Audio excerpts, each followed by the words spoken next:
Azamgarh loco pilot Durgesh Kumar हत्याकांड में प्रेमिका ने किया चौंकाने वाला खुलासा। जी हां, लोको पायलट दुर्गेश कुमार की हत्या के बाद पहली बार प्रेमिका ने बयान देते हुए पूरी बात बताई। देखिए एक रिपोर्ट।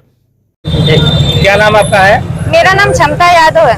कहाँ की रहने वाली हैं? जीएनपुर बाजार खास की रहने वाली। आज आप एसपी कार्यालय आई हैं, क्या मामला है?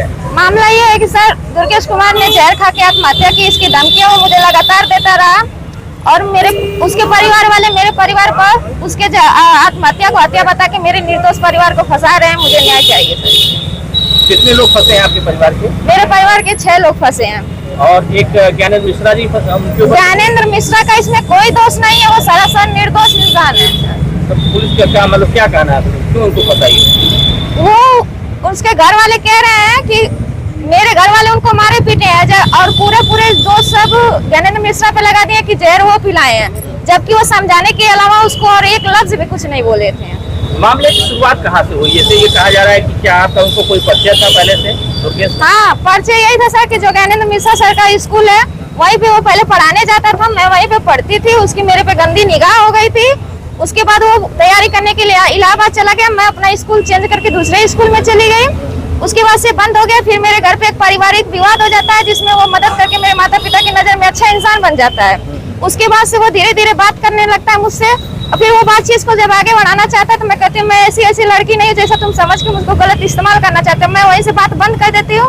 उसके बीच में वो वहीं पे नौकरी लग जाती है। फिर वो मेरे पीछे आगे पीछे बुलेट लेके घूमने लगता है, कहता है अब मेरी नौकरी लग गई है, चलो अब तुम मुझसे बात कर लो, अब मैं इतना बड़ा पद पे आ गया हूँ। मैं कहा मैं तुम्हारे नौकरी की लालच नहीं करती हूँ, तुम्हारे पैसे की लालच नहीं करती हूँ, मैं तुमसे बात नहीं करूंगी। जब वो इस तरह हार जाता है तब वो मुझे धमकी देने लगता है कि आज अगर तुम मुझसे बात करने के लिए हाँ नहीं करोगी तो यहीं पे मैं जहर खाऊंगा, हाथ काट दूंगा। इन सब का वीडियो बना के वो मुझे व्हाट्सएप पे भेजता रहता था और इसके डर की वजह से मैं उसे बात करने के लिए हाँ कर देती हूँ जिसकी जानकारी मेरे माता पिता की नहीं होती है।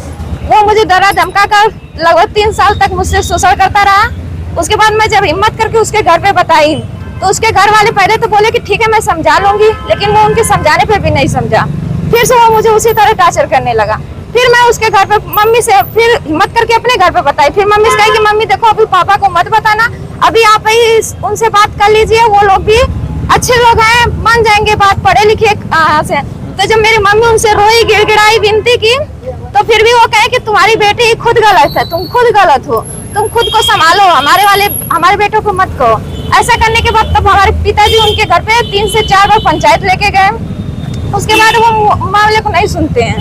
उसके बाद हम कहते हैं कि मम्मी अब हमारे पास इतने पैसे नहीं है कि हम पुलिस थाना या केस पे करके देख पाएंगे, क्योंकि वो लोग बड़े लोग हैं सरकारी, उनके घर में बहुत लोग सरकारी पदों पे हैं।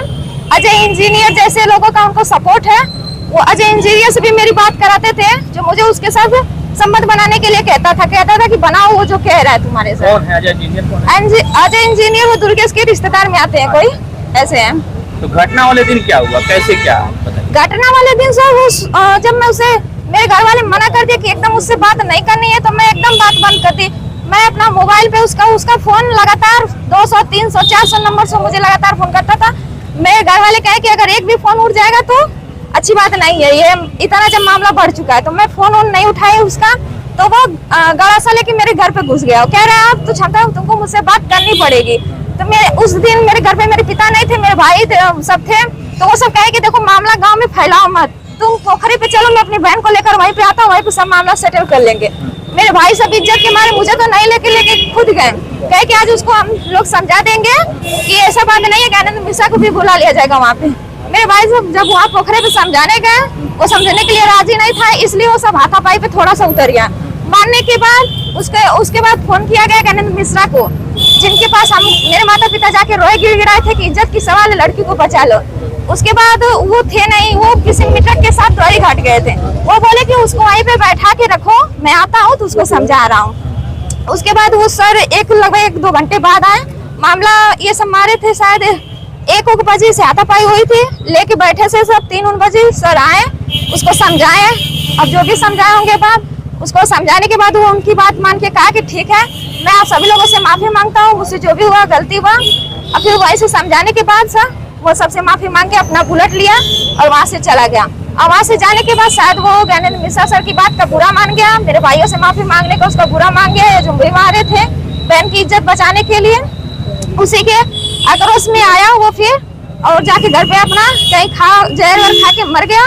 और उसका सारा साजिश ज्ञानेंद्र मिश्रा सर पे डाल दिया, मेरे परिवार वालों पे डाल दिया। यही मामला है सर। आपका कहना है कि उसकी हत्या नहीं हुई, उसकी हत्या नहीं हुई, वो आत्महत्या किया है। इसके सबूत उसने मुझ पे बहुत बार मेरे व्हाट्सएप पे भेजा। जब आपके घर पे गया तो कोई वीडियो फोटो बना था कि नहीं? जब नहीं सर, वो गर्सा लेके गया था तो हम लोग डर गए और कहने नहीं ऐसे पूरे गांव में मामला मत फैलाओ, तुम पोखरे पे चलो, वहाँ पे कोई नहीं रहता, हम लोग अकेले में बात कर लेंगे वहाँ पे, इसलिए मामला वहाँ आप पे। यहाँ एसपी से यहाँ आई, क्या चाहती क्या है आपको बताइए? मैं चाहती हूँ कि जब एक बेचार लड़की जब अपनी इज्जत बचाने के लिए इंसान के पास गई, उसके माता पिता उसके इंसान के पैर पे गिरे हुए इंसान बेचारा उसकी इज्जत बचाने के लिए खड़ा हुआ, उसके परिवार वाले सारे के सारा मामला ज्ञानेंद्र मिश्रा पे ही डाल देते हैं। यही तो मुझे इंसाफ चाहिए। मुझे ज्ञानेंद्र मिश्रा, मेरे परिवार सभी लोग निर्दोष हैं। ठीक।